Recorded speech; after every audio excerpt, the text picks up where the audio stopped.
Welcome back to the deep dive. Today, we're jumping straight into a pile of guides, expert takes. Basically, everything we could find on the PTE academic speaking and writing modules. We're focusing on, what's really critical for 2025. Exactly. We've sifted through it all, and the plan is to cut through the noise, pinpoint the best strategies, talk about some, well, surprising updates, and flag those common mistakes you really need to watch out for.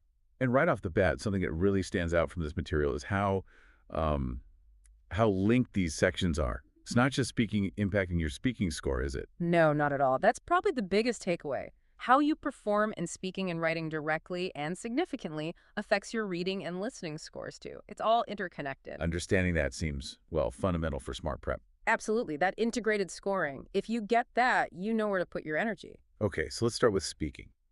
The sources we looked at call it the backbone of the PTE test, which makes sense when you see how the points spread out. It really does. Doing well here boosts not just speaking, but reading and listening too. That's why it's seen as the backbone. So it's made up of 5 different question types, right? That's right. 5 types, each testing slightly different things. But yeah, their importance often comes from how they score across different modules. Okay, first one, read aloud. Sounds simple enough. We read some text off the screen, maybe up to 60 words or so. Yep, that's the task. But the scoring's got layers, and the impact is pretty big. It tests reading and speaking. And you'll hear this a lot today. It's scored on content, oral fluency, and pronunciation. And the guides are really clear. This one's super important, not just for speaking, but a big chunk of your reading score comes from here too, Exactly. And the tips that kept coming up.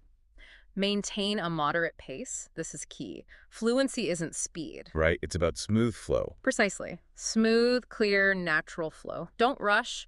Focus on clear pronunciation over trying to talk fast. Practice reading aloud, paying attention to stress, intonation, pausing at commas and full stops. Makes sense. And little things like really nailing those A's and ed sounds at the end of words. Oh, and numbers, contractions, years, say them naturally. 10,000 can't, 1996. Got it. Moderate pace, clear pronunciation, natural flow, watch the endings, and standard forms for numbers and things. You usually get, what, 6 or 7 of these? Yeah, 6 or 7 usually. You get about 35 seconds prep time just to scan it, then maybe 30, 40 seconds to actually speak. Okay. Moving on to repeat sentence. Listen to a sentence, 8 to 16 words maybe, and just repeat it verbatim. Exactly verbatim. It sounds like a memory test, but it's testing, listening, and speaking. And like read aloud, it's extremely important. Huge impact on speaking, but maybe even more significantly on your listening score. Okay, wow. So listening gets a big boost here too.